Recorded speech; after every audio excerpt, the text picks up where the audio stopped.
It was Ho Chi Minh for the win. Well, the Amazing Race, the show, not the Albanians, had contestants travel to Hanoi, Vietnam. It was a pit stop for commie agitprop. Teams in the show were made to memorize a communist song done by kids in front of a large portrait of the North Vietnamese murderous dictator Ho Chi Minh. This roadblock requires teams to watch the performance of a patriotic Vietnamese song. At the end, dancers will reveal the words of a celebrated quote. It's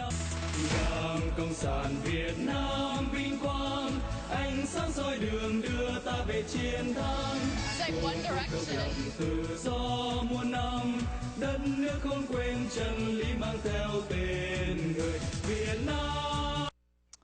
So during that song, one of the contestants actually said, it's like One Direction. Yes, if that direction was the inevitable massacre of millions of Vietnamese.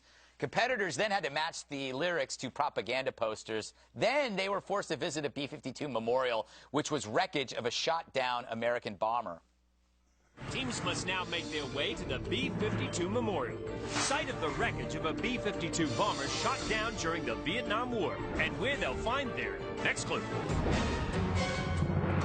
Here? Wait.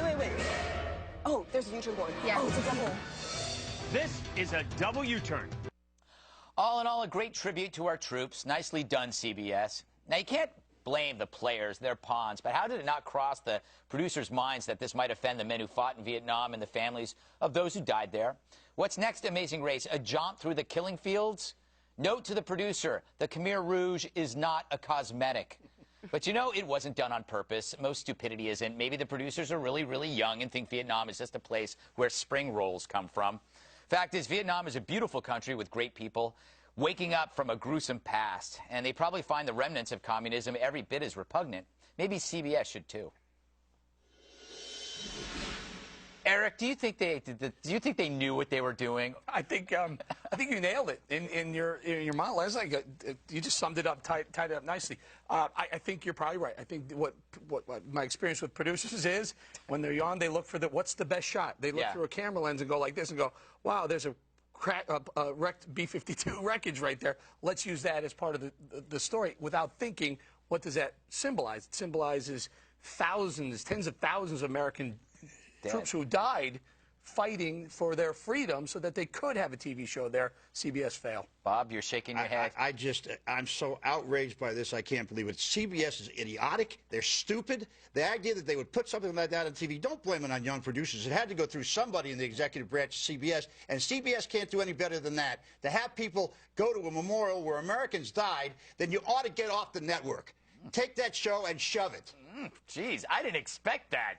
How do I follow that? I mean, anything I say is going to look like I'm not outraged at all. Well, how about this? Should they address this on the next show?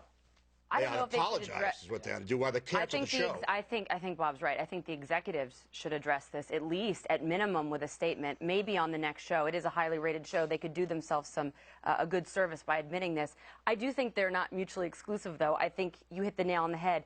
Producers, not the ones in the control room or any producers in this building, by the way. That's the disclaimer. Absolutely. I think they can be young at times, and younger generations haven't studied it. Our schools aren't teaching it. They don't get it. And they're not asking maybe their grandparents who are around to go through it. And then you have the executives who know the difference from right and wrong. Well, the idiot who was over there directing it probably knew about it. He wasn't 18. No, but to your point, Bob, the executives probably don't see anything wrong with it. So the dumb producer says, I have an idea, and they go, you know what, this isn't so bad because we believe what Jane Fonda believes. You know what, they should stop talking about Jane Fonda. That's as un-American a piece you could put on TV as I've ever seen. I had a question, too, about the stupidity of a double U-turn. Because isn't that a circle? Yes. If you a U-turn and a U-turn, that's a circle. So I don't get it. An oval. I probably wouldn't do very well in the Amazing Race. Yes, you wouldn't. But it would be. We should do the Amazing Race. We'd be called the little people. I don't know. Wonder Twin Powers. But you know, what did you think? Are you as angry as Bob? I didn't. Bob is like he's exploding over there. Look, I don't do outrage that well. He does it very well. Inside, I was sick.